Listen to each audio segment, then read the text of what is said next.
Hey guys, AskDigiNo live again, and yeah, if you have any questions you'd like to ask me, I'm here for a little bit.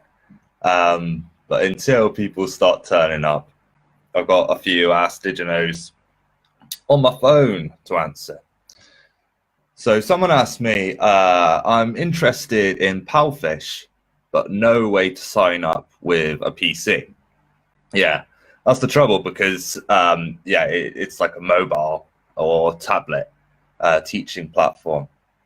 So, yeah, you won't need a PC ever. So, but you'd have to get used to like applying through mobile because it's all going to be through mobile.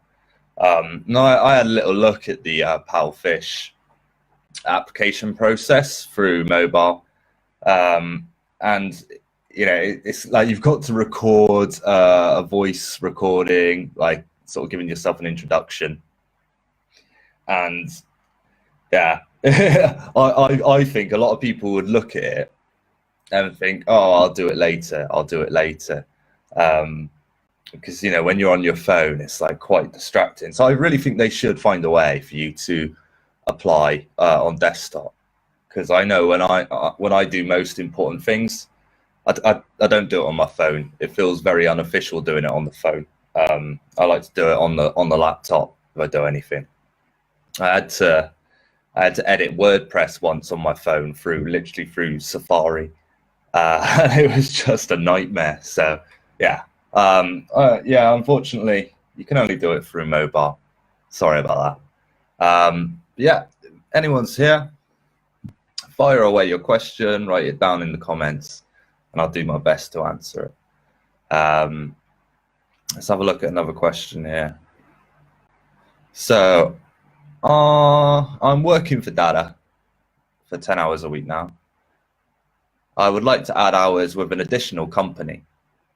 I think DaDa doesn't want their teachers working for other companies simultaneously. So I don't know if I should mention DaDa in my resume when applying to the new company. Yeah, well, yeah, there's a big thing. Like, I know when I was a mentor for DaDa, I didn't want people broadcasting that they were working for other companies. So yeah, you don't want to broadcast it if you want to impress your employers. But you are technically a freelancer, so you don't really have much loyalty because freelancers, you know, they just go where the clientele is. So I would recommend, say you have past online teaching experience and mention the company. Yeah, you got to be, because you don't really want to lie. Yeah, I would say, yeah, mention you've got past online teaching experience. If it comes up, you know, just be as tactical as possible. Don't be like, oh yeah, I'm currently working with them 10 hours a week, da da da da. Yeah, just don't give out all the information because you don't want to risk yourself not getting a job. But I don't think it's as big a deal as the companies let on. I think they know that, you know, people are doing multiple companies. So yeah, there's that.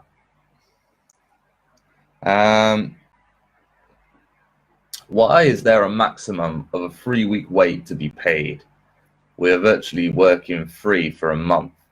Okay, so that's when you first started. Yeah. So when you first start, I'm trying to remember it now, because they always paid on the 15th with that anyway, around that. Sometimes it's a bit late. Yeah. So when you start, it depends what day you start, really. It is a while before you get that first paycheck, but it does carry on. You're never losing out on money. You know, you're always paid for what you're working. So yeah, you're not necessarily, it may take a while to get that first paycheck, but you're not going to be working for free. So don't worry about that. Okay.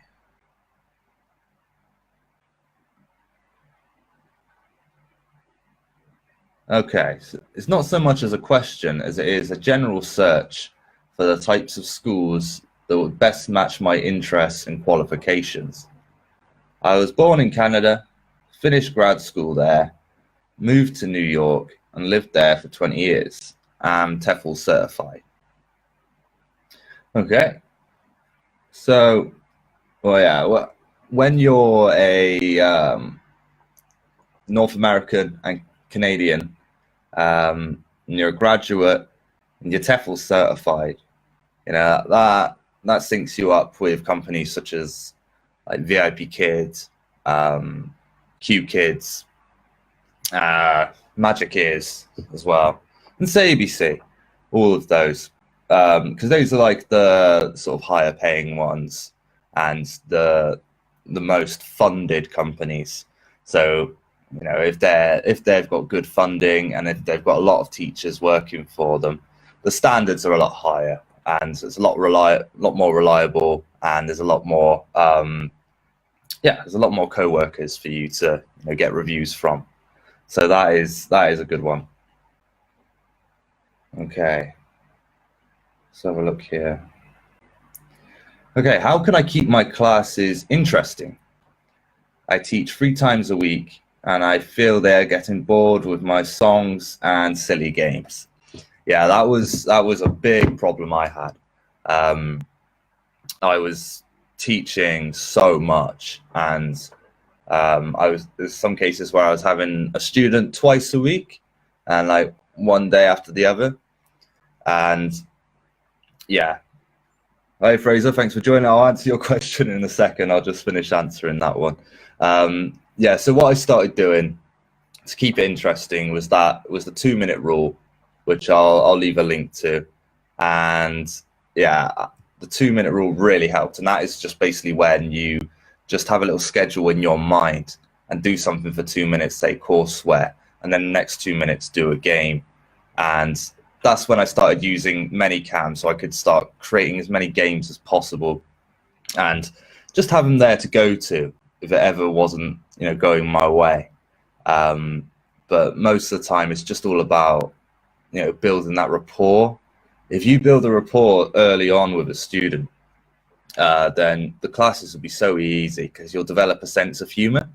So really, you don't really have to put much effort into entertaining them if you've got that rapport there, and the class will just flow. So yeah, maybe try less trying to entertain them and more trying to get to know them, asking good questions and things like that. And that should really help you out. Okay. What can you see happening to DaDa in the next 6 to 12 months?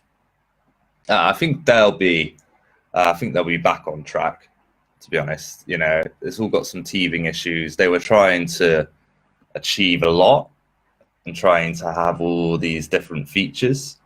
But maybe I don't know, maybe the foundations weren't there, but it seems like it could be back on track now. I mean, I still teach for DaDa. I still enjoy it. You know, in many respects, it's gotten better with the less support there's been, because it just allows you to just teach, not worry about all the other stuff. And at the end of the day, if you're showing up for your classes and, you know, you're doing all you can, then there's no real problem there. Before it was too much. It was too much. Like, you'd receive messages like, "Oh, you're not doing enough TPR," and things like that, and that just makes people really tense. And the biggest thing is just relaxing in the job and being comfortable. But yeah, so I think now they've figured out that they can't just, like, you know, hire as many people as possible and then they'll grow. It's all about like the teacher quality and things like that, and actually, you know, being good employers to the teachers, making the teachers happy and making the students happy. So yeah, they'll be all right. Thanks for that, Fraser. That was a good question. Okay, I'm still trying to figure out the correct time to do these live videos, because yeah, I only have a free hour every now and then. So whenever I have an hour free, I just jump on and do it. But yeah, there's not many people today. We've had about only a few people. So if no one turns up in the next 5 minutes. Yeah, we'll call it a day, but I'll answer a couple more questions.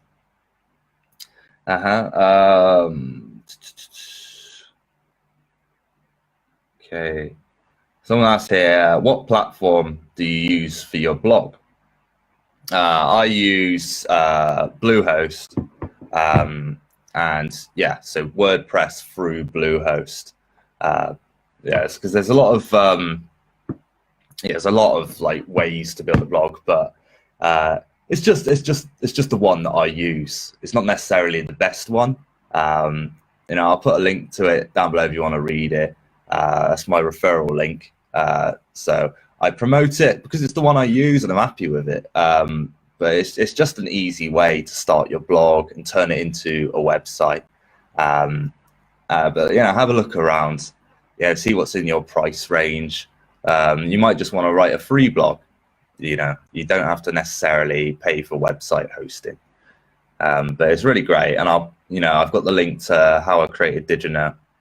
I'll put that there to help you, get some steps on how to like grow a blog and how to like make a blog from scratch.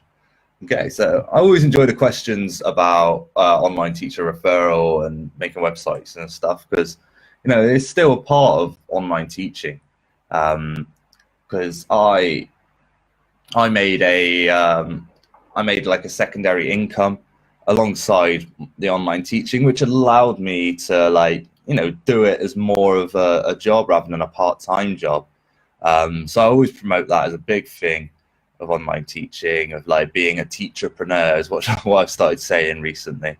I'm just always looking to ways of like, okay, I'm not getting enough hours. How can I use this to expand my income? So you can do all the things that you want to do.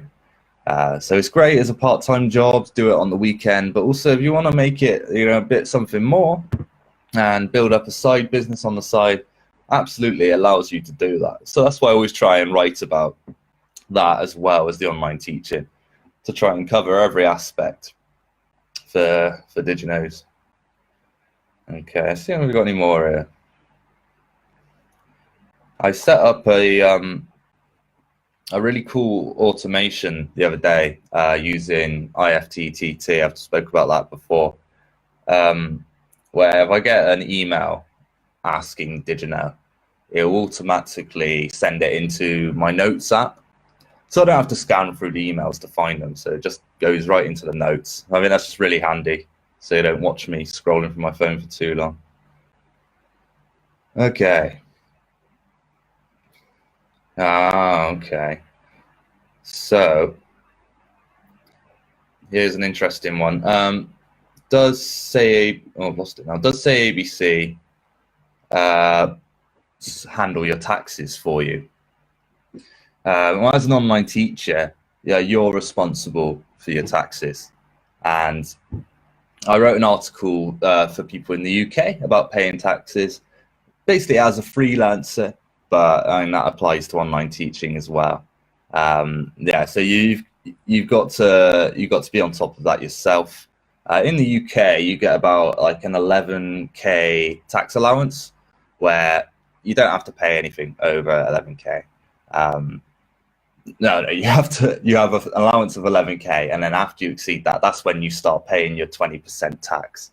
So that's the thing with online teaching. If you're not working that many hours, you're probably not going to exceed that 11k.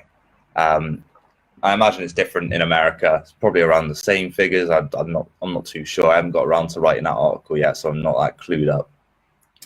But yeah, it's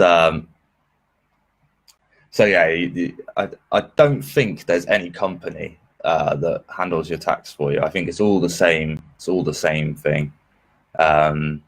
Because if the company started actually employing teachers as like part of their company, they'd have to do so much like legal stuff and tax stuff.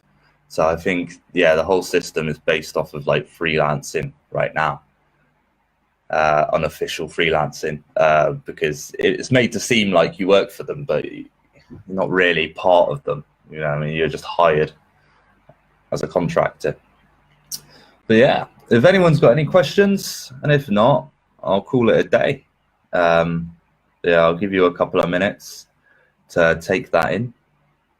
I've got lots to do today. I've been non-stop at the moment. I haven't been replying much on YouTube and in the group. Sorry about that. I'm just like always running around frantically getting things done. But yeah, I'm working on something to make it a lot better, the whole community aspect of it. So, you know, all your questions can get answered a lot easier.